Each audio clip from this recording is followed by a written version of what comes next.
This is our Swift Basecamp 2. It's a 2020 model and we are the second owners. We bought it in June 2021 and we've now had it for 6 months and we've been out on 6 holidays in it so far.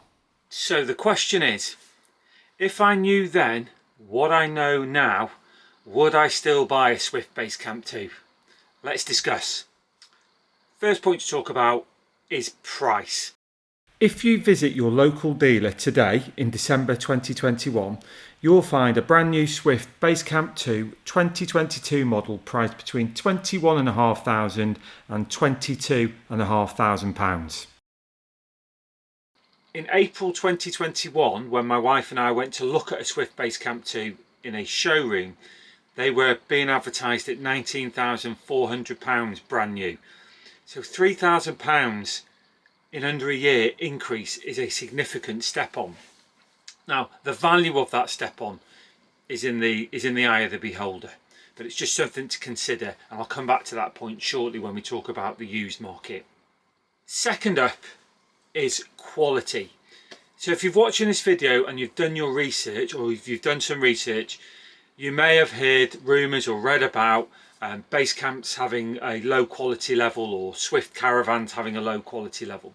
Now, when I was buying the Basecamp, I have experience of camper vans, of VW conversions, VW California Oceans. My wife and I rented a 7-metre motorhome and toured the west coast of Scotland, which was absolutely fantastic. So we knew what we were getting into, and I would say that the quality across the VW Californias, the motorhome we hired, and the Basecamp is on a par. What they actually are is they are built to be very lightweight materials, lightweight construction, so they can come across as looking of low quality, but they're not. It's just the way they're built. So let's talk about the used market. If you're considering buying a used Swift Basecamp 2, a good place to start would be the Swift Basecamp Owners Group on Facebook. This is a fantastic page. It's a great community and there's lots of information and hints and tips and guides on there, but also you see a regular supply of Basecamps coming up as used, and some of them, as I mentioned previously, new. When we were looking for a used Basecamp, I specifically wanted a 2020 model, and the reason for that is because the 2020 models are completely timberless in their construction. So in the floor of this Basecamp, it's a GRP glass reinforced plastic floor, so it's got GRP layer, foam, GRP layer, and then vinyl over the top, and then there's no timber in the frame or the rest of the construction either. What that means is that there will never be any damp in this Basecamp, but also in a Basecamp you will end up spilling something, whether you knock over a glass of wine or you trip over the dog's bowl, and that liquid, small amount of liquid, can go a long way in a small space. So if it goes under the floor and under the vinyl, because there's no timber, that liquid's not going to cause any damage and it will just disperse on its own without damaging the Basecamp. What I didn't consider when I first bought the Basecamp was actually what's involved in going away on holiday. So, you know, from packing the Basecamp to hitching it to the car, the actual process of towing it to a campsite, and then the reverse, unhitching it, setting it up. You need to connect your water, you need to connect your waste master, you set your toilet up.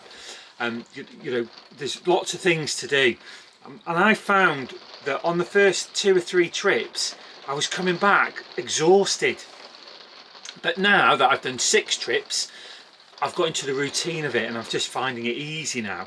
However, with that in mind, I think that's the reason why a lot of Basecamps brand new come up for sale when they've only been used 2 or 3 times, because there is a pain barrier to go through with the Basecamps, and I personally think that's one of the reasons why they come up for sale. When I initially started to research on a Basecamp, I hadn't considered the amount of accessories that are required. So first of all, a motor mover. A motor mover is a newbie's lifesaver for getting the Basecamp off the drive, or when returning from a trip, getting it back on the drive, or using it to get on and off the pitch. So a motor mover is a must. Also an awning. with the base camp being a small space, an awning is useful for keeping wet boots and wet clothing, etc., drying off the dog. And then in addition to that, there's some sort of security will be needed. A wheel lock ideally will be required. And also there are water tanks, fresh water and wastewater tanks that need to be purchased. So when looking for a used base camp, those accessories that are worth about £2,000 altogether are normally included in the price.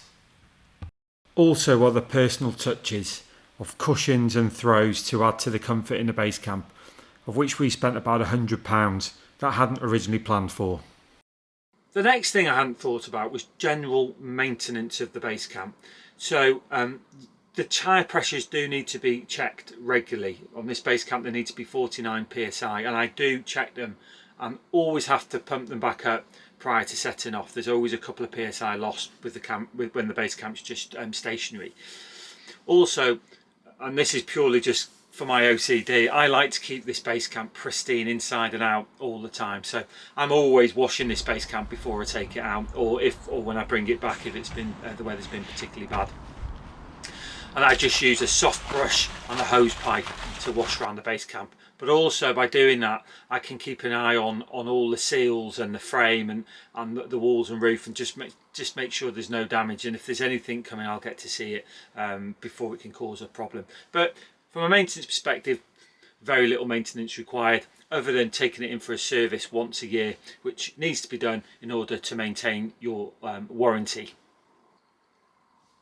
The last thing I hadn't considered was just the amount of mistakes I was going to make as a newbie caravanner. I think I have made them all. So I've tried to pull off with the motor mover connected. I've done that more than once.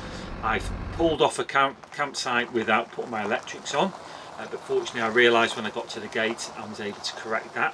I've pulled off a campsite with the jockey wheel still down, and a fellow camper had to call my attention before I caused any damage.